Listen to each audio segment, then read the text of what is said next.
This week, we're talking about how to make decisions. You are listening to Love Your Job Before You Leave It, the podcast for ambitious, high-achieving women who are ready to stop feeling stressed about work and kiss burnout goodbye forever. Whether you're starting a business or staying in your day job, this show will give you the coaching and guidance you need to start loving your work today. Here's your host, career coach Corey Lynn. Hey, y'all. How are you? Happy Wednesday. I have been reading some great books lately. I'm pretty much always reading some great books, but I think I haven't mentioned any for a while on the podcast, so I'll tell you about a few of them.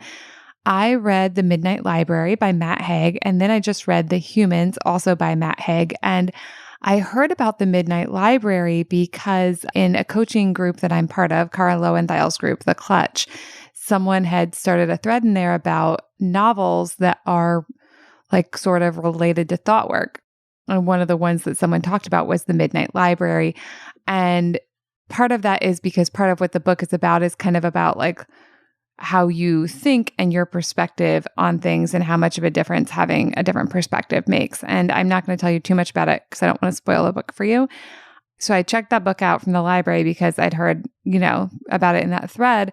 And when I started listening to it, like the first, hour and a half, I was kind of like, I don't know about this book. I was kind of like, I'm not sure.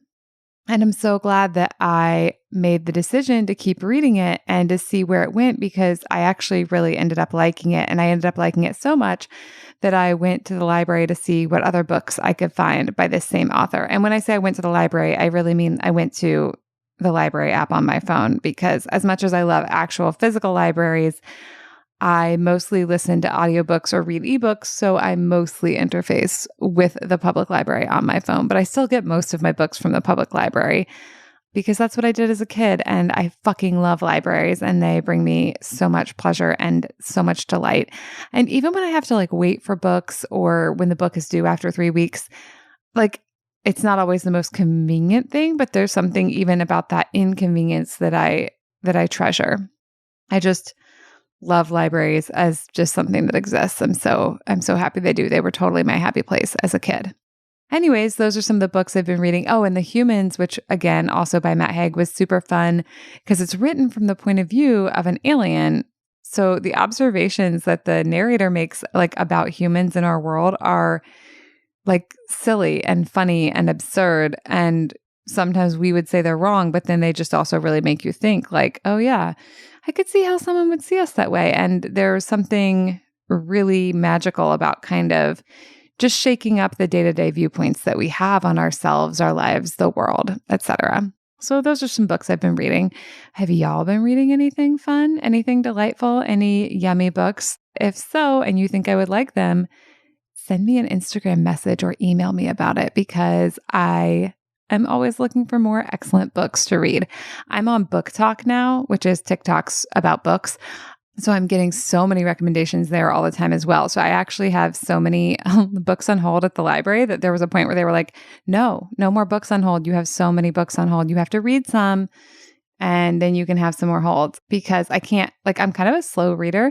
And so I have to sort of balance and juggle all the books I want to read. But still, if you have more recommendations, I will take them. So get in touch with me with your questions and your comments and your book recommendations. All right, that's enough about that. Let's talk about how to make decisions. So before we can actually make a decision, we need to see what we're adding to the actual decision itself. So when it comes to making decisions, there's the decision itself, and then there's everything we would be making that decision mean, right? So for instance, if I was thinking about quitting my job, which I'm not because now I'm happily a coach, but back when I was in corporate, if I was thinking about quitting my job, there would be the decision to quit my job or not, and the decision about whatever I would be doing next, whether it be getting a different job, taking a break, whatever, starting a business, which is what I did. And then there's what I make that decision mean about me. So for something like work, a lot of us are adding like a lot of layers of meaning there. We're like making work mean whether or not we're successful. We make work mean whether or not we're worthy. Sometimes we make work mean whether or not we're a good person. We may make work mean whether or not we're intelligent, whether or not we're doing a good job at like running our lives, whether or not we're allowed to be happy, right? So a lot of people have the idea that they'll be happy when, right? Oh, I'll be happy when I make 150 grand a year, or I'll be happy when I have the job title like director, or I'll be happy when, and I mean, there's a lot of stuff where people do this outside of work, right? I'll be happy when I have a relationship, or I'll be happy when I'm married, or I'll be happy when my body looks a certain way. So there's the decision itself, and then there's all the shit we're like layering on top of the decision, all of the things we're going to make the decision mean about us, and all the things we're going to make the outcomes of the decision mean about us, right? So for instance, if you have a job and you decide to quit the job and start a business, there's the part where you quit the job and start the business. And then there's like the outcomes of that, right? It's like a year, 2 years down the road. Is the business making money? Is it making as much money as you thought it would? And so it's like, what do we make it mean about us that we quit the job? What do we make it mean about us that we started the business? What do we make it mean about us, whatever the business revenue is? And within this, there's, of course, a lot of socialization. Most of us have been socialized from a pretty young age that being successful means certain things. Like being successful means like having a job that we like, or being successful means being partnered, or being successful means having, a 401k and planning for retirement. For different like ones of us, like uniquely, we're going to have different things. Like there's like the general socialization we receive that's pretty similar about what it means to be successful. And then within our own like specific families and other identities we belong to, there's going to be probably additional messaging about that. For some of us, being successful means having a lot of money, but for other people, being successful means like having sort of a medium amount of money, because if you have too much money, then that's also bad, like in some contexts and some narratives about what it means to be successful or what it means to be a good person. For a lot of people, being a good person and being successful overlap, right? That's a Venn diagram, but not for everybody, right? For some people, being successful, they think they have to be a certain kind of person that they think is a bad person. Or for some people, they think being a good person means not being too successful, because that would be like having too many resources or something like that. So it's important to know when you're trying to make a decision, especially if it's a decision you're struggling to make, that you're not making easily. Because if you were making it easily, like you probably don't need this podcast. So if it's a decision you're struggling with, part of the reason you're probably struggling with it is all of those layers of meaning that you're adding on top of the decision. It's like we take the decision itself and then we load it. We put all this weight onto it. We put all this meaning onto it. And when we do that, it can make it very difficult to make the decision, right? Because like if I want to be successful, but I like think quitting my job could mean that then I'm not going to be successful, then that makes that a very loaded decision, a very difficult decision to make, because ultimately I need to like know the future and know how the, starting that business will turn out in order for me to feel okay about quitting the job. Whereas if I just decide to believe I'm successful either way, I take that weight, I take that load off of the decision, and then I'm just able to make the decision like, do I want to go try running this business, or do I want to stay in the job I'm in? Okay, so that's layer one. Layer two is, what are we afraid that we'll do if we make the decision and then we're not happy with the decision later? So I think we have a whole other podcast episode on regret, so I'm not going to super get into that here. But what I am going to say is, for a lot of us, if we make a decision and it doesn't go the way we want it to, a lot of people are going to beat themselves up about that. And so a lot of times when people are struggling to make a decision, what they're actually struggling against is, I don't want to like be beaten up later.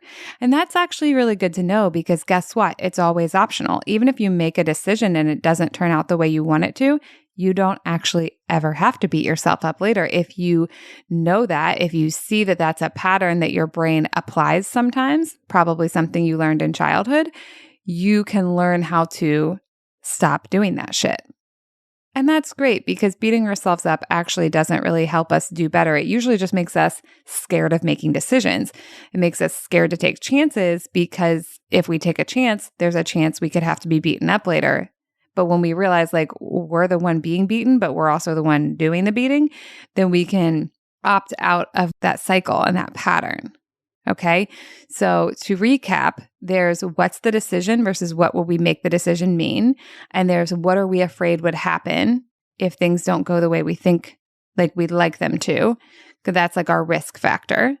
Okay. And then another thing I want y'all to consider is what would be my reasons for whichever decision, right? So if you're in a decision where you think there's two main things, like leave my job or stay in my job, first of all, let's just pause and always ask, what other options are there?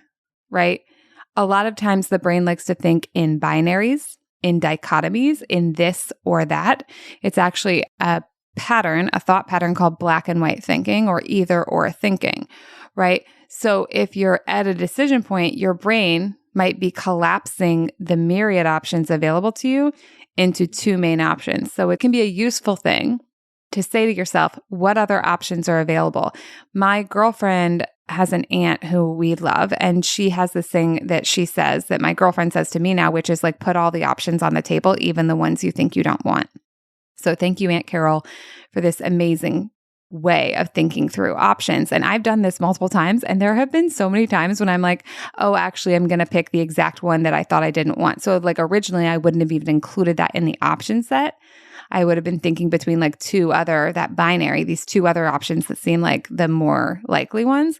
So putting all the options on the table and asking yourself like what other choices are possible just to get yourself to think outside of that box, outside of the binary. Put all those options on the table and then kind of think through each one. Like what would be the reasons for, what would be the reasons against? Now let's also pause and have a moment here where I say, we live in a highly rational culture, or I do. And if you live in the United States, like this is a culture that highly orients to the rational and to the logical. And I use a lot of logic and rationality in my coaching when I walk my clients through like certain thought patterns and what those thought patterns are creating for them. And so that is a valuable framework, but it's not the only framework. Sometimes we walk through our decisions and we're like, well, this is the logical choice, but I don't fucking want to do that.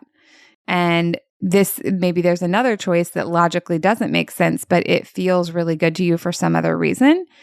You're allowed to pick that other thing. So basically what I want to lay out for you is that I want you to like consider what would be my reasons. Do I like those reasons? And also like what kind of reasons are these? And what kind of reasons do I want to use to make the decision? So again, it doesn't have to be like that, like high rational logic. It could be like, this one seems fun.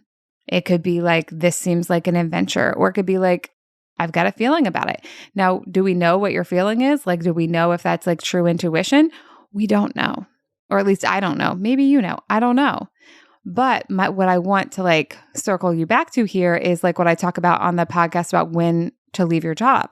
You get to do whatever you want for whatever reason you want because you have free will and you're an adult. And if you're not an adult listening to this, I love you so much, but this podcast is directed for adults.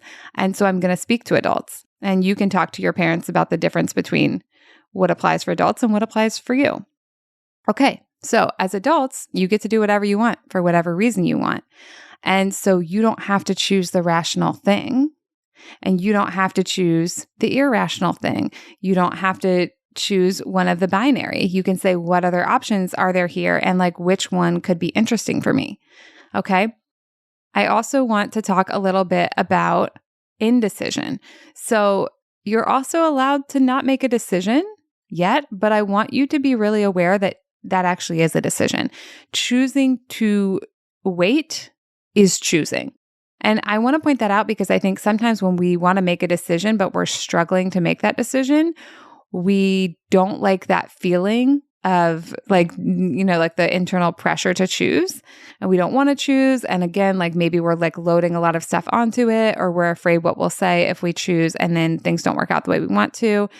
And we may want to wait. And you're always, always allowed to do that. Again, any choice you want for whatever reason you want. But I just want you to be aware that that is also a choice. And it also has costs and benefits, just like any other choice. So for instance, like if you want to quit your job, but you also don't want to quit your job, or you're scared what you'll say to yourself if you launch your business and it doesn't get the revenue you want in 2 years, and so you choose to not make a decision yet, okay, you're totally allowed to do that, but you're making the decision to stay where you are. You're making the decision to keep the status quo. So just be honest with yourself about that. Like there is really no not making a decision, because even the decision to keep things the same is a decision. So there's this quote that goes, whatever you're not changing, you're choosing. I'm not sure, and I've Googled and I can't seem to find who the quote originally comes from, but it's probably a motivational speaker. And I think that's where I've heard it from. There's this motivational speaker that Alex loves, but I can't remember his name. And I thought I could find it by Googling, but no luck there. So I don't always love that frame for everything. And I think it's not always something I would choose to think about. But in terms of this conversation about making decisions, I think it's actually really powerful. Like, so whatever you're not changing, you're choosing. So you're choosing something no matter what. And you're allowed to choose the status quo of like whatever you already have. And you're allowed to choose to quit your job and start a business. And you're allowed to choose to like quit your job and get a different job, or like keep your job for 2 years and then start whatever. Like these are all just examples. Like, again, you get to choose whatever you want for whatever reason you want, because you got free will and total sovereignty over your life, and you're in charge and you're the boss. Do you have a bunch of socialization that's going to try to push you to show up in a certain way? Yeah. Do you have a human brain that's going to like have like a bunch of biases? Yeah. But you also have free will, and you also get to decide what you want to do. And like my role is to like help you navigate that and help you be kind to yourself, because I just think being kind to ourselves and being self-compassionate while also continuing to encourage ourselves allows us to achieve so many amazing things in life, and so much more than beating ourselves up when things don't work out the way we want them to. And then the final thing I want to offer you for how to make decisions is the idea of having your own back. And I learned this idea first from Carl Lowenthal, and I also learned about it in my coach training with the Life Coach School. And it used to confuse me a little bit when I first heard about it, but now it makes so much sense to me, and I think it's such an incredible concept. Basically, it's like, you know how people say like, she has my back or she doesn't have my back. That's like something we say in relation like to friendships. And it's like, if someone has your back, they're going to be there for you. They're going to support you. They're going to love you. They're going to say kind things about you and to you, whether you're in the room or not. And so that's what having your own back is about. It's about being there for yourself no matter what happens. Because if you want to live a spectacular, satisfying as fuck life, some of the stuff you try is probably not going to work out, or it's not going to work out on the first time, or it's not going to work out on the 50th time. And it's essential to be able to have your own back, to love yourself, to support yourself, to be compassionate to yourself, to cheer yourself on when it goes well, and also when it doesn't go well. And I think that is actually the number one thing that makes it easier to make decisions. Like I was saying before, if you're making a decision mean a bunch of things and you're going to beat yourself up about it if it doesn't go the way you want it to, and you also like can't 100% predict the future, even if you can like have a plan of action to like do the thing you want to do, then making a decision is really scary. And I think so many people get stuck in a status quo of like just repeating all the shit they've done before, because the idea of branching out and trying something new, especially something that seems risky to them, which let's be honest is anything we haven't done before, and even some of the stuff we have done before, like that's going to feel so scary and so hard to do if you know that yourself is not going to have your back. So having your own back just makes every decision easier to make, and it makes every future easier to navigate. As we talk about sometimes on the podcast, like things don't always go according to plan. Like you might have a really incredible business plan and you might quit your job and launch that business, and then something might happen and it might not work out the way you want it to. And I'm not saying that to like say you shouldn't take risks. Like I took a huge risk quitting my job and launching this business. I'm a big fan. Well, I'm actually kind of risk averse, as we've talked about before, but like I'm a big fan of like creating the life you want to live. And even when that involves doing some scary shit. And it's not all going to work perfectly, and that's okay, because when you have your own back, when you're willing to pick up the pieces with yourself, when you're willing to love yourself through it, then you can do anything. anything's possible, anything's available to you. And that's also going to give you the emotional fuel to keep going when things don't work out. Because like I did quit my job and do have this incredible business now. And let me tell you, it didn't happen the way I thought it would. And it required so much more effort from me than I realized when I quit my job. Like if I had known how much effort this was going to be and how much like laying on the floor crying I was going to do, it might have taken me longer to quit my corporate job. And there were times when I definitely did regret it. And also like now I'm in this incredible place. And listen, it's also not about being a perfectionist. I did not have my own back perfectly. I have my own back sometimes, and I learned to have my own back more, and I learned to navigate disappointment, and I learned to keep going. And you can do that too. And when you make decisions and practice those things, they all get much easier. It's so much easier for me to do that stuff now than it was 4 years ago when I first started my business. And it's all available to you too. So let's recap. In order to make decisions, you have to see everything you're weighting the decision down with. You have to take all that shit off. So like if you want the decision to tell you if you're successful, if you want the decision to tell you if you're a good person, you need to do that work. You need to decide you're successful. You need to decide you're a good person or decide what those things mean and like figure out a way to be them. Take that weight off of the decision. It's so much easier to make the decision when you're not weighing it down with all that meaning making. Second, decide now you're not going to beat yourself up. Decide now what kind and supportive things you're going to say to yourself, whether this thing works out or doesn't. The third thing was put all the options on the table and make sure you have more than two so you can ensure you're not stuck in that like binary thinking. So even if you have to come up with like a third option that's like completely absurd and random, make a third option, put it on the table. Then when you have your options, think about like, what are my reasons for and what would be my reasons against? And like, which reasons do I want to choose? And remember, you don't have to choose like pristine cold logic. You get to make whatever choice you want for whatever reason you want to. And then no matter what you choose, whether you choose to do something or you choose to keep what you already have your own back. Love yourself. Keep going. And keep making decisions this way, and you will create a satisfying as fuck life and a satisfying as fuck career. And if you want extra support with that, come sign up for a consult call with me. Like, let's take 50 minutes and dig in deep and find out what's going on in your life and career and figure out how you can get to the satisfying as fuck life and career of your dreams. And then if you want to learn how to work with me, I'll also tell you about that. All right, y'all, have a splendid day, and I will talk to you next week. Bye. Thank you for listening to Love Your Job Before You Leave It. We'll have another episode for you next week. And in the meantime, if you're feeling super fired up, head on over to CoreyLynn.com for more guidance and resources.